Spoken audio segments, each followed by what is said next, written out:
I'll look.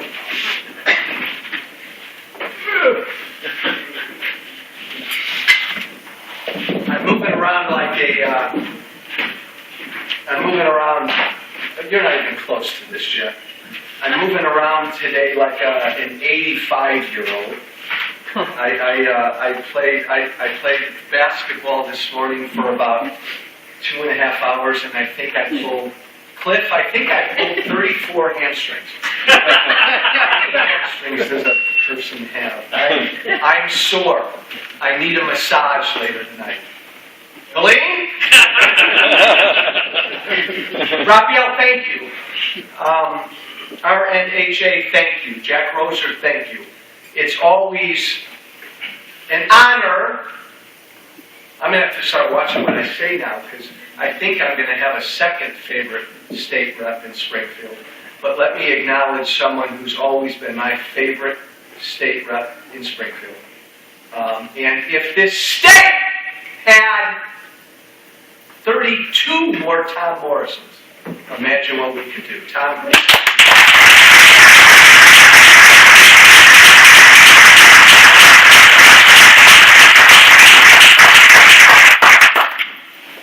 And we sent another Tom Morrison to Springfield in Jeannie Ives. Jeannie, great.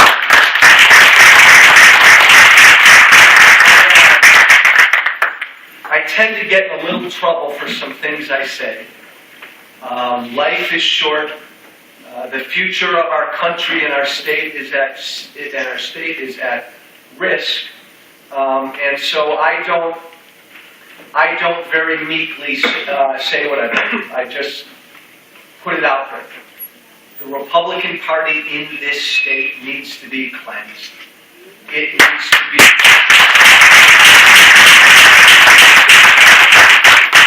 It needs a total redo. Because if we don't turn the Republican Party in this state around, the state will never turn around.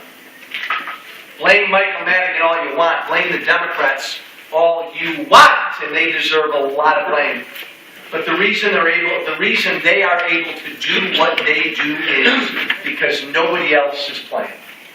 Nobody else is talking. Nobody else is fighting. The Republican Party in this state hasn't had an original idea in, how old am I? In my lifetime. That's got to change. That's got to change. And we have to be in a position in the Republican Party to send good people, more good people down to Springfield. We should have sent my good friend Ramiro Juarez down to Springfield this last November, because again, he would be just like Tom Morrison and just like Jeannie Ives, and he would go down there not to make a life out of being a politician, not to get whatever crumbs the Democrats will give them, but to literally do something.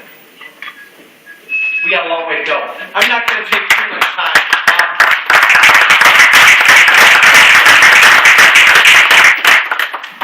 Let me take 10 or 15 minutes. Oh gosh, I won't take that. Let me take 10 minutes and just spell out where we're at. This is not going to be a big, smiley rah-rah. Let's all pat each other on the back. We're in great shape. Things are going wonderfully. Hispanics vote Democrat. You've heard that all day, I'm sure. Hear it again. Hispanics vote Democrat. I've got to get the information on this study. But there was a study done that took what the American population will be in the year 2032, demographically, how the population is going to change in 2032, how this is going to become a much bigger Latino country, much bigger Asian country. And so they took that population, what it will be in 2032, and they took how Hispanics and Latinos vote today, how Asians vote today, and they took all of that. This is 19 years from now. And they went back to every presidential election since 1972, to see how that population, if it were the same as it was in 2032, if it voted just like Hispanics and Latinos vote today, what would have happened in every presidential election since 1972? Now, many people in this room are a lot younger than I am. In 1972, Richard Nixon, I believe, won 49 states. Huge, huge victory. He would have won that election in 1972 by one state, and there isn't a Republican since 1972, including Ronald Reagan, that would have gotten elected if you took the population as it will be in 2032. There are people who believe we'll never elect another Republican president. We may forever be in trouble of hanging on to a Republican Congress. It's pretty scary stuff. It's pretty scary stuff if you believe as I do, and I hope everybody in this room believes as I do, that from Obama to Pelosi to Cullerton to Madigan to darn near every Democrat I've met, their passion, their objective, their goal in life is to get everybody dependent upon government. It's what they believe. They're good at it. They're really good at it. It's what they believe. Country can't sustain that. We'll go broke. We'll be bankrupt. So it's a frightening, we already are. It's a frightening situation. Our entire focus as Republicans, we see this shift coming. It's only 19 years from now. This will be a Latino country. God bless it. That's a wonderful thing. It's coming. And if we don't change how Latinos and Hispanics and Asians in this country vote, we're done. Republicans are done. People who believe in freedom, people who believe in limited government, people who believe in individual responsibility, we're done. Let that sink in before you go to bed tonight. Why is this? Why do Hispanics vote Democrat? We all have to listen to the media. Don't. We all have to. The media blames, Republicans sound too mean. It's their tone. They're too harsh. That's a big part of it. They turn off Hispanics because of the way they talk. They're always raising their voices. All they do is talk about the border, and that just scares Hispanics. Or it's illegal immigration itself. It's a big issue that's just killing Republicans. That's the reason Hispanics vote Democrat. There's some truth in all that, but I think the reason is much bigger. It's a great debate, and we better figure it out. We need wise heads in Springfield and D.C. to figure it out. But I think the reason right now Hispanics vote Democrat is pretty easy. The Democrats have a message that appeals to them much more than our message. Hispanics aren't unique in this, guys. And Democrats work it. Republicans don't work it. What's the Democrats' message? And again, if there are Democrats in the room, I sort of mean to insult you, but not totally. The Democrat message, guys, you know what? When you're in Congress, and Jeannie and Tom know this, when you're down in Springfield, we so complicate things. Look, the Democrats' message to Hispanics is simple. I will take care of you. I will give you things. This isn't unusual. It's their message to women. It's their message to students. I'll take care of your student loans. Women. Free contraceptives. I'll give it to you. Free health care. I'll give it to you. Hispanics. I'll legalize all of you. I'll take care of you. And in too many cases, among Hispanics and among women and among young voters, among all of us, that message works. That message works. What's my message? What's our message? I don't know. I believe in freedom, limited government, and individual responsibility. And I said this during the campaign. Maybe this is why I lost, Helene. I said, if you vote for Joe Walsh, if you elect Joe Walsh, and I did it with a big smile on my face, I'm not going to give you a darn thing. I'm not going to give you anything. See, what I'm trying to do, what Tom and Jeannie are trying to do, what Ramiro would like to do down in Springfield is, I went to D.C. to limit what they take from you. And then I want you to be free and responsible for your own life.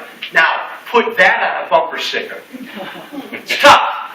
Democrats have a much easier message. If you look at Obama's campaign, hey guys, Romney won independence. Romney won married women. Romney won white men and women.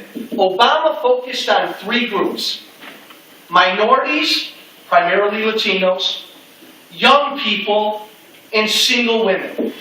And his entire campaign was, I'm going to give you stuff. Because if I give you stuff, I think most of you are going to vote for me. And it worked. Much easier message to sell. It's not just a message. Democrats do work hard. Democrats campaign everywhere. In every neighborhood, in every community, in and around every church.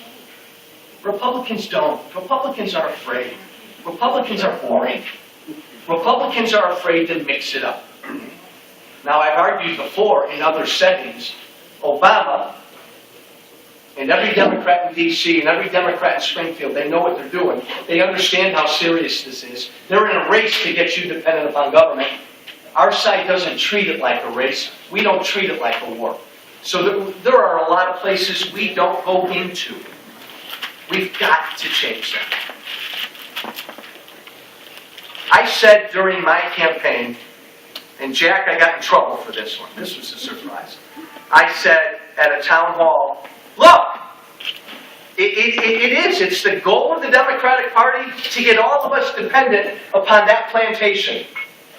Blacks, they've done it to African Americans. And they are trying with everything they've got to make Hispanics dependent upon government. That's right. I talk to them privately. We see what they do publicly. They know exactly what they're doing. Now, I got a lot of grief for those remarks, but I wasn't addressing those remarks to African Americans or Hispanics. I was addressing my remarks to the Democrat Party. But it works. And so, we got a long way to go to turn the African American vote. We don't have a long way to go to turn the Hispanic vote. Because they have not all been put on that plantation yet. So what do we do? What do we as Republicans, let me close with this, what do we do to get Hispanics to vote Republican? You've got two routes. Pick your poison.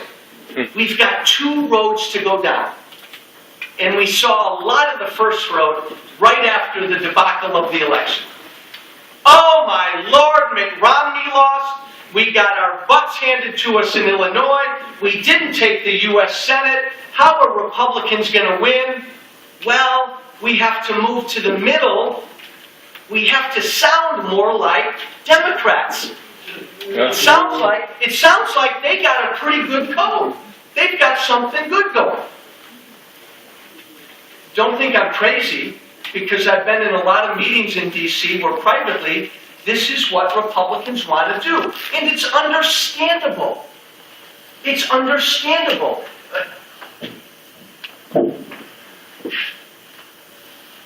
Pat Brady is a good guy. I like Pat Brady a heck of a lot. I said 3 weeks ago, and I said again 2 days ago, he ought to step down. He has to step down as our party chair.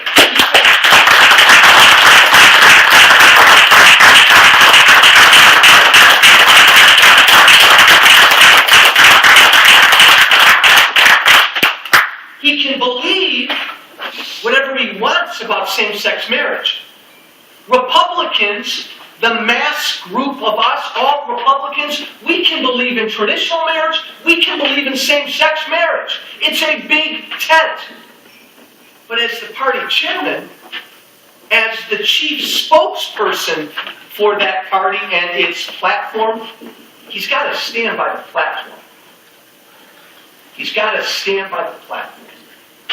And what's doubly disappointing is what Pat said was, as a justification for why he said what he was, why he said what he did is, hey, that's where the population's going on same-sex marriage. Republicans need to get a hold of that. We need to get on that wagon. Public opinion's changing. Translation, to get reelected, to get elected, we need to support same-sex marriage. It wasn't an argument on principle that he was making. And we hear this everywhere.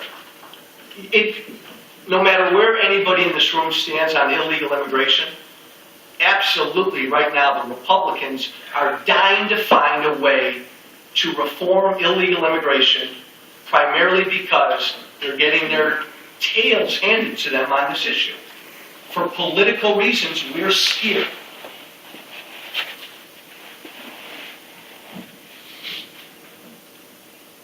I don't know. I've been a Republican my whole life. If I have to sound like, speak like, look like a Democrat, and I don't mean to disparage Democrats. They're good people. They have a different vision for this country. But if I have to look, sound, and feel like that, and express myself like that to get elected, why govern? Why govern? I think that would be the most disastrous road for Republicans to take. Fair's fair.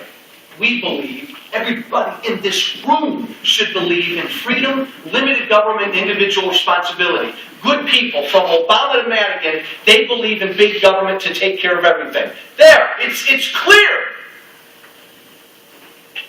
We can move off of this to try to win, because maybe it'll get us more votes if we can cozy up to this side more.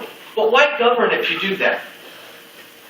I tend to think the way Republicans will get Hispanics to vote for them, just like we'll get women to vote for us, just like we'll get Asians to vote for us, and African Americans to vote for us one day, is to do as my favorite radio guy said a week or two ago, Mark Levin,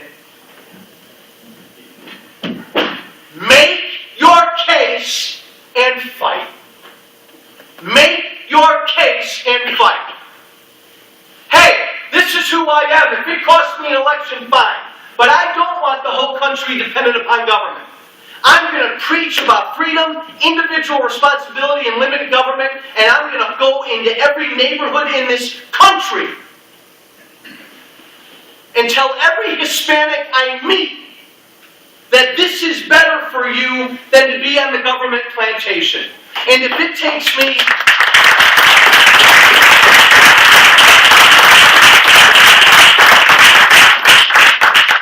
if it takes me 10 years, it's going to take me 10 years. If it takes me 30 years, it's going to take me 30 years. It's worth fighting for. It's worth fighting for. Make our case and fight. Tell everybody with a smile on our face, every Hispanic we meet, Republicans, that government dependency is going to kill you. It's going to bankrupt the country. It's going to ruin your churches. It's going to ruin your family structures. There didn't used to be, at one time, folks, there didn't used to be a high divorce rate among African Americans.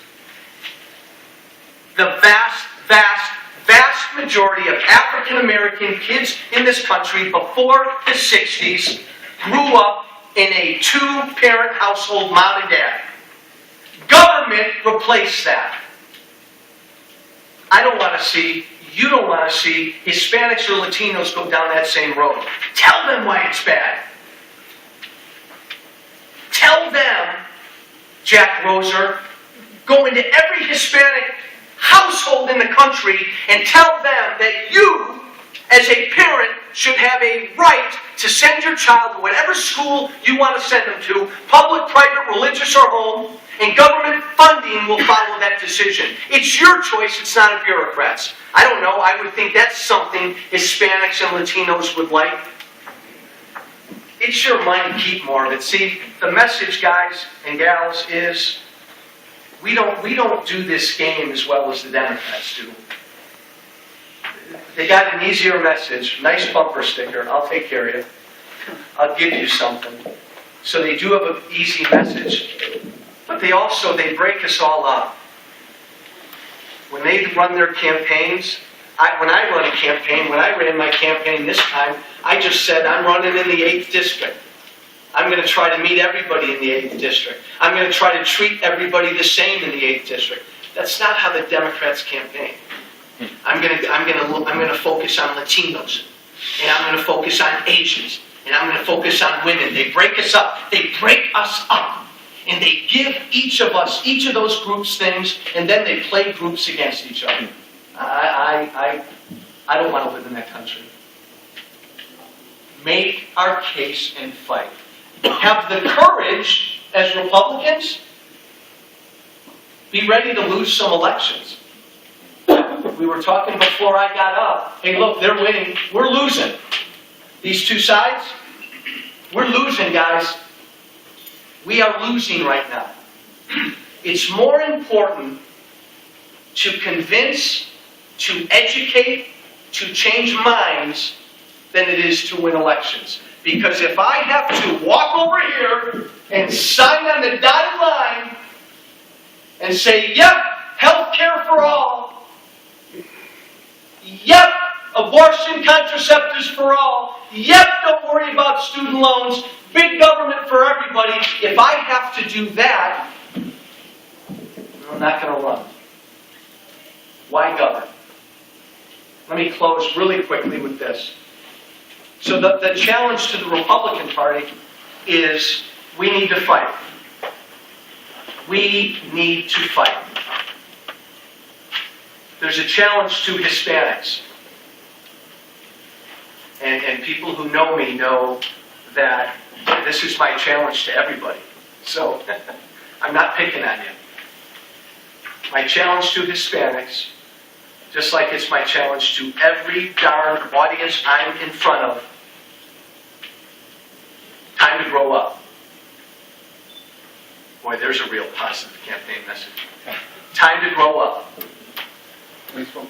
We have a government we can't afford. There will be no government around for your kids and your grandkids. None. Illinois has fallen off the cliff. Pretty soon, there'll be no Illinois government. Time to grow up. Time to tell everybody you vote for or elect, I want to be free to live my life, and I will be responsible for my life. Let me keep more of what I make. Government, love you, but stay out of my hair. Let me do my thing. As a country, we better do that. The alternative is, we're all there. You know, when I ran the first time, at the end of one of my town halls, I had a short, I'm not going to say elderly, a short woman in about her mid-70s come storming up to me after a town hall. And I could see out of my distance, she was about as far away as Helene is right now, but I could see that she was crying.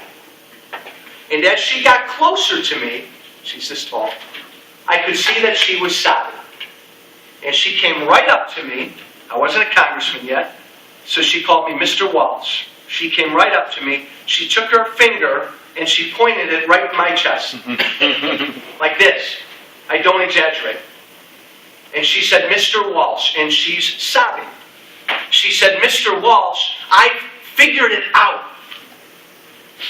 The problem in this country is There are too many people in the wagon and not enough people pulling the wagon. I reached down, grabbed her head, and planted a big kiss on top of her head. And I said, you got it. So you decide, Hispanics, you decide, all of us. Do you want to live in a country that's going to bankrupt our kids and our grandkids? We already live in Illinois. Tom knows this, Jeannie knows this, where everybody's in the wagon and people are leaving Illinois. Because we like big government, right? People are leaving Illinois. Illinois Policy Institute tells us every 9 minutes a taxpayer runs out of Illinois. Hey, the people pulling the wagon. All we're going to be left with in Illinois is a bunch of people in the wagon. I don't want you there. I don't want Hispanics there. I don't want any Americans there. But it's going to happen unless we grow up and tell our government, don't throw that at me. Each and every one of us has to do this. I don't care how young or old. I don't care what color you are. I don't play that game. We don't play that game. You're an American. You're born with rights that come from up there. Government can't touch. Because you're an American, because you're born that way. I don't care what color you are. I don't care how old you are. Barb Abbey, raise your hand. That woman right there is Barb Abbey. She was my volunteer coordinator. She's the greatest woman in the world. We are starting a movement of people in Illinois who agree to grow up. She's going to pass around a sheet of paper. I want you to read it. If it's something you can agree to, I want you to sign your name and give me an email address. I want to put 50 to 80,000 people in Illinois together in the next 6 months who say, stop. I want to grow up. Let me keep more of what I make. Stay out of my rights. Stop all this debt. And we will only vote for candidates, Republican or Democrat, who agree to do that. God bless you. Sign your name and email. Great to be with you. Have a wonderful week.